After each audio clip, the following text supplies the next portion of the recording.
PowerBoat Television is brought to you by Yamaha. Conquer water with Yamaha. Cruisers Yachts. Luxury yachts and bow riders for all your adventures. And BoatBuys.com. 60,000 new and used boats for sale.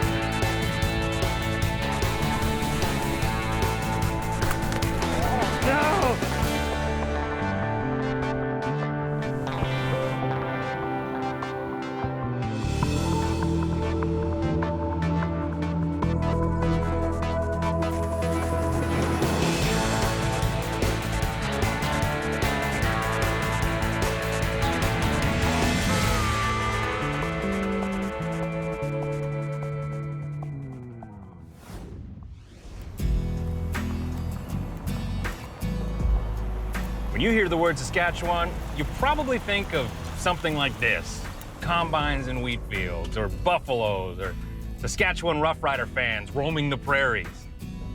Don't be embarrassed. I was very much the same way until I came here.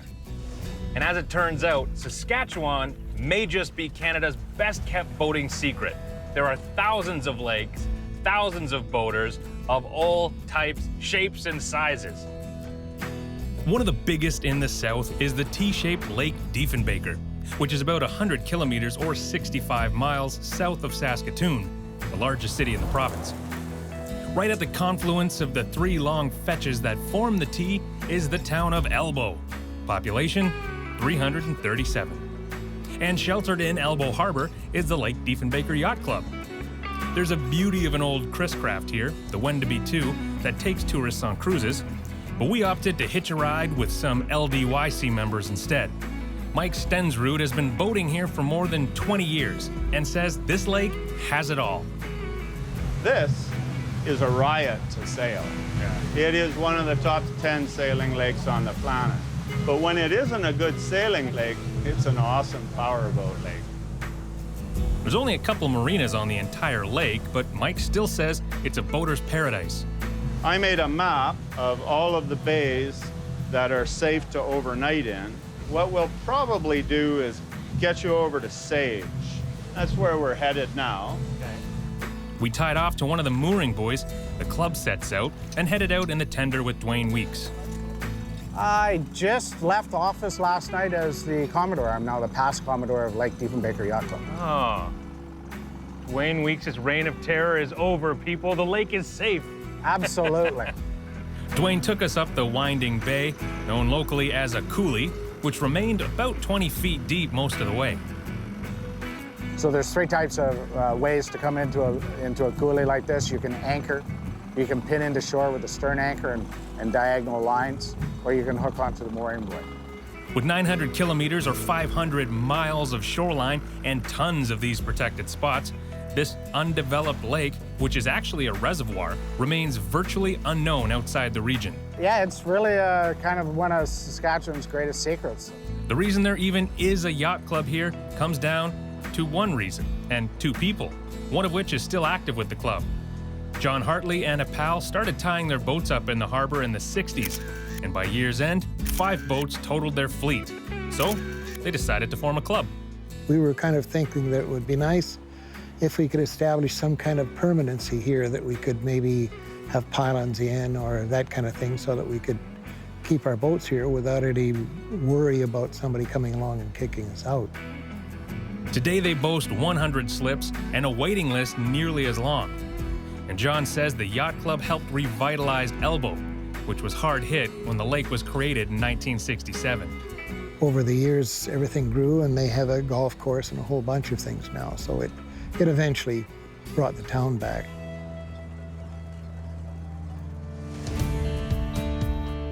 Before we leave Elbow, Saskatchewan and head to another lake and yacht club, it's worth taking a closer look at Mike Stensrud's boat, as it's a great option if you can find one on the market in this condition. It's a 2001 Maxum 3500 SCR, and as I said, it's in phenomenal shape. Now, Maxum went away in 2009, but there are a lot of them on the used market. They remain a popular cruiser both for first-timers and those suffering from two-footitis. This particular boat has a custom tender lift, but the large swim platform is still accessible. The cockpit is different than what you'll find on the popular similar-sized Sea Rays, so you'll stand out at your marina. The helm layout is a little dated when compared to a new boat, and the gauges aren't top of the line anymore, but they still work well. And if you're okay with the older looking equipment versus a new glass dash, you'll save big bucks when you buy. There's bench seating to port, wrapped around a large table, and directly opposite is the ever important entertainment station, with sink, good-sized counter, and fridge. There's multi-purpose seating to port that can be a side-facing bench or rear or forward-facing lounger. Access to the salon is through the companionway just off center, and it's an open-concept style design down below, with the galley midship to starboard, a large berth at the bow, and the head to port. There's a useful dinette should you want a break from the sun and heat out back. The head has a separate sink and toilet, but the shower reigns over the entire room. Not everyone's favorite, but a nice design feature. The use of light colors, from wood to upholstery, also help, and as you can see, there's some accent lights that I'm doing my best not to call sex lights. Multiple portholes allow natural light to flood in, making this feel much larger than a 35. But what puts this over the top for me is that there's a second stateroom. Very rare on a boat this size, and with a full door no less. A U-berth layout, this is great for kids or guests, and there's lots of separate storage areas here as well.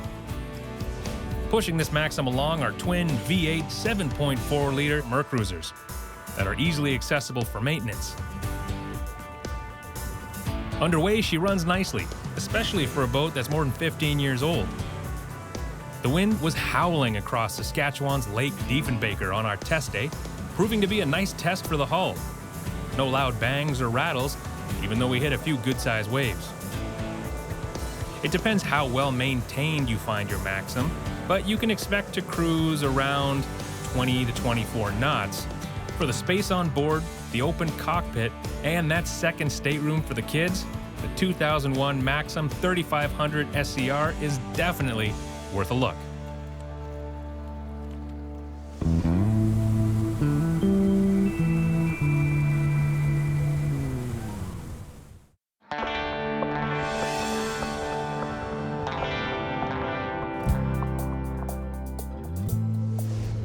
Today, we're going to look at the 25-foot Quorum RL, a new boat from Princecraft. The Quorum series sits just under the top-of-the-line Vogue models. They're more affordable but can be optioned with a number of luxury features, some of which can be added after you purchase the boat.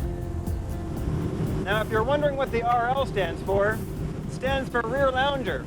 And this has a very cool, adjustable, multifunction rear lounge. The Quorum RL layout includes 2 front lounges, 2 bucket seats, and a new rear multifunction lounge. The idea behind the new rear lounge is to provide a flexible seating area for entertaining, dining, and relaxing. Both backrests can be moved forward or aft, and if you stow the table in its cubby to port, either backrest can be folded flat to create a forward or aft-facing sun lounge. In total, 6 different lounge configurations are possible. And with the stowable table installed, this rear lounge area becomes a great place to have lunch or dinner while out in the water. The convenience package on our test RL included the console galley conversion, handy for cleaning up after lunch. Also included in this package are the docking lights, a depth finder, and recliners in the captain and co-pilot seats. The Quorum series of tune boats from Princecraft are really all about taking a lot of people, and this 25 RL can take 12 people with it. Of course, if you got 12 people on board, you're going to need a lot of room for their stuff, and there is storage under every single lounge seat. There are plenty of other options available on this Quorum RL. Our test boat was well equipped with the Elegance package, which adds premium graphics, additional speakers and cup holders, a stainless boarding ladder, and very cool LED lights on the logs. Our boat was also optioned with the Select vinyl flooring, which gives a premium quality feeling, very comfortable on the feet. When you have the rear lounger, most of the focus for eating and drinking and dining is in the back. The change room or the head they've located up front, which just offers slightly more privacy for those that want to change away from from the rest of the family. Let's talk about handling for a minute. Our test boat had the performance configuration, which includes the full third log, underdeck spray shield, lifting strakes, and a larger 49-gallon or 185-liter fuel tank. Conditions were calm, but crossing our camera boat's wake with the RL feels very solid. There's none of that wobbly feeling you can get from some pontoons. With the performance configuration, you do get the full third log, which allows up to 300 horsepower. But I'm pretty impressed how this 25-foot boat handles and accelerates even with the little 150. With the lifting strakes, we got up on plane quickly with virtually no bow rise. What surprised me a little was just how flat she was in the corners. Let's see what she'll do. Just under 5,000, the trim up. And we're getting about 32, 33 miles an hour out of her. Very respectable speed for a 25-foot boat with only 150 horsepower. Another benefit of having the third log is the handy in-floor storage compartment that is easily big enough for a couple of water skis and a deflated tube. Rounding out this boat's options are the stainless tow bar, 200-watt Clarion sound system, bimini, and the full camper enclosure. With a base price under 41,000 Canadian, you can get a 25-foot Quorum with a 60-horse Merc and the versatile rear lounge system. Our well-equipped test boat came in under 70,000 Canadian, which I think is quite reasonable considering the quality, performance, and luxury you'll find from Princecraft. Before I even left the dock this spring, I knew I had a problem with my alternator. 12 volts, meaning there was no charge.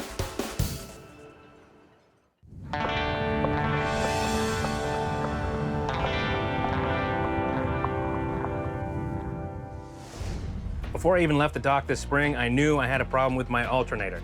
And I knew that because the port side was reading more than 14, almost 15 volts, which means they're getting a lot of charge from the engine. That alternator's working great. The starboard side, on the other hand, was reading 12 volts, meaning there was no charge, and that's what the alternator does. So, we're gonna have to replace it. Should be fairly straightforward though, and this is a project where you always wanna use OEM parts when possible because a marine engine has very specific requirements.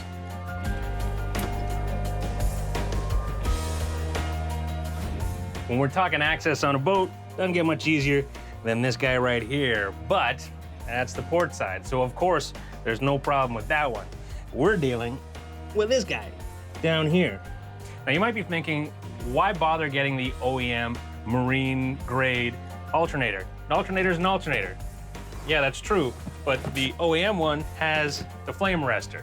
It has the proper output for this specific engine.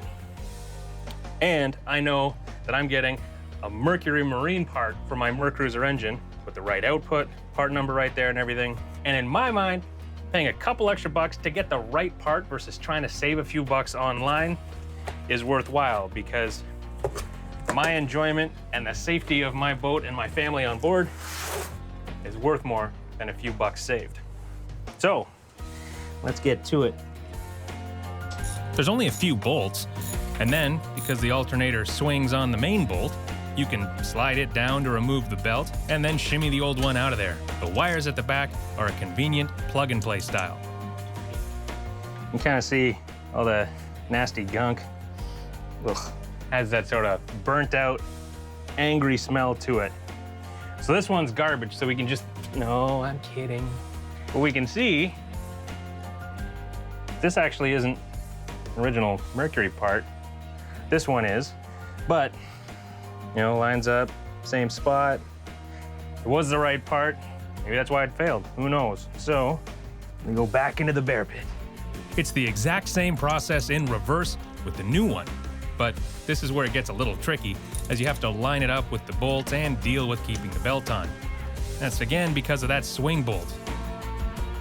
So we're all back and connected. Now, to make sure how tight your belt should be, it's kind of hard to explain. The easiest way, if you have two engines, is check the other one. Port side's running great, so I'm just trying to mimic how tight that one is. Seems pretty much the same. So we're gonna fire it up, see if we got a charge. Make sure there's no squealing or noise or rattling and things like that, and see if we have to tighten the bolts up. The beauty of this project is you know right away if it's working or not. After 3 or 4 times of running it, I'm gonna come back down and check it again. A few hours work, and a season of boating saved.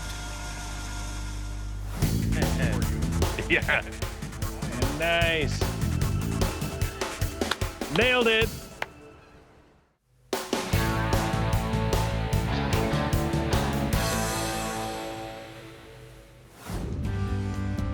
I love seeing new products, so when we were out on a shoot on Georgian Bay and I started seeing more and more of these new Blu Water tender lifts, used both for sea-doos and dinghies, I made some calls and found the inventor, Blu Gagno, who was actually the next marina over at Heinsohn Marina working on another install, so he let us get in the way. Starting from this, folds down. Yep. You have your remote in your hand and you activate your motor, which is this motor right here. Okay. So what this does is it rolls down to the bottom here. So this wheel will sit about water level or in the water. The front pivot, so we have a pivot point right here. So this tilts and pivots. Okay. So it turns and goes down. It's kind of like a ramp. You don't drive it up, but let the winch and the heavy-duty rollers do the work. The basic cradle itself is fairly standard, but the davits and stanchion supports vary boat to boat based on the design of the swim platform. Started out just for our boat, and we'd built one for our boat, and we were sitting out in an anchorage one weekend, and a friend of mine was sitting beside me, and he says, "Why don't you build one of those for my boat?" And I was like, "Sure." So we built another one, and then we had another person ask us, and we still weren't selling them yet. We were just kind of playing around with everything, and we had a couple of other people come to us, and a couple other people come to us, and I just turned to my wife and I said, "Well, I think it's time we start thinking about building these." That was 4 years ago. They do pretty much everything themselves locally in central Ontario, other than the winch itself. They found the Warn winches worked so well, why try and reinvent the wheel when you can just rewire it? Cut a hole in this guy's boat. There's only a few holes though, other than mounting the stanchions for wiring. Then there's the install of the cable clamps and silicone to make sure everything's watertight. And then the wires can be fed through and tucked away nicely under the platform. So once we get all the wires, all of them in there and through there, they're gonna hook up to this. This is the brains of the operation? That's right. So this is our control box. It's very basic. It's a relay, sealed relay, and a remote transceiver. So what this is a bypass. So if you ever lose your remote, or if the battery dies, you still have a means to get the Sea-Doo or dinghy out of the water. Where exactly this goes depends on the boat. Usually it's in the transom locker or trunk, but this older boat doesn't have one, so it's going in the bilge. While we let the silicone set, Blu took us to his boat to show us how it's generally mounted on a newer model. Clean and compact, but easily accessible. I wanted to see how it looked underway, so we pulled the cable out and clipped it to his Sea-Doo. Then let the winch walk it up. And the lift slid back up on the pivot and secured in place. He's always adding to it, and recently has added a paddleboard rack option. It looks good underway and is nice and high, so there's no worries about ripping along on plane. However, if you're in massive seas with, say, 10-foot swells, you're gonna have to take your tender off and tow it, but that's pretty standard for any sort of lift. Blu, sweet system. Oh, it gets better. So Oh, we got the couch. really? Yeah. It'll hold two of us? Oh yeah, come on down. No way. Yeah. For those nice evenings on the water when you don't want to do anything but sit back and relax. So I've been checking these out. You showed us the one with the dinghy. Yeah. We did the install. Yeah. And now yours. There's a problem. What's that? There's no cup holder. You're right. Not just a hat rack, Blu. You're right. See? Due east from Elbow, it's less than 100 kilometers to the largest natural lake in southern Saskatchewan, Last Mountain Lake. But it's almost twice that distance to weave your way down to the largest community on it, Regina Beach, home to the Regina Beach Yacht Club. Basically, it's the oldest yacht club between Toronto and Vancouver, established in 1913. The majority, it's all power boats. We have 12 sailboats. Otherwise, everyone is switched out to pontoons. Even though it's a gated, members-only club with the best restaurant in town, it's not a stuffy old place. This is not your normal yacht club. This is more family-oriented. We want the younger families here. We want you to have fun. We created a playground this year, storage for kayaks. We want this to be a fun place to come and just relax and be yourself. Second home. And it's chock full of history. And just like on Diefenbaker, RBYC traces its roots back to just a couple of people, one of which was Fred Barber. The Barber family remains active today, and a few of Fred's grandsons took us for a tour of the lake. We're sixth generation now at Regina Beach. Initially, it was mostly sailboats and rowboats and canoes, and that morphed into bigger sailboats and power boats. Today, there are 129 slips, 35 mooring buoys, and 5 boat lifts. The original building was destroyed in a flood in 2012, and the new one was made, bigger and better. And it was probably a blessing. The original building was basically just a big garage package, so it was never intended to have a kitchen in it or indoor plumbing or any of that kind of stuff. We changed it over the years, but it was pretty rotten when it came down. And they went all out on this new one. The bar is a Princecraft replica, built to spec for the perfectionists out there. We're lucky in Regina, almost uniquely in Western Canada until you get to the coast. There are 7 lakes within an hour's drive of Regina, and all are very nice.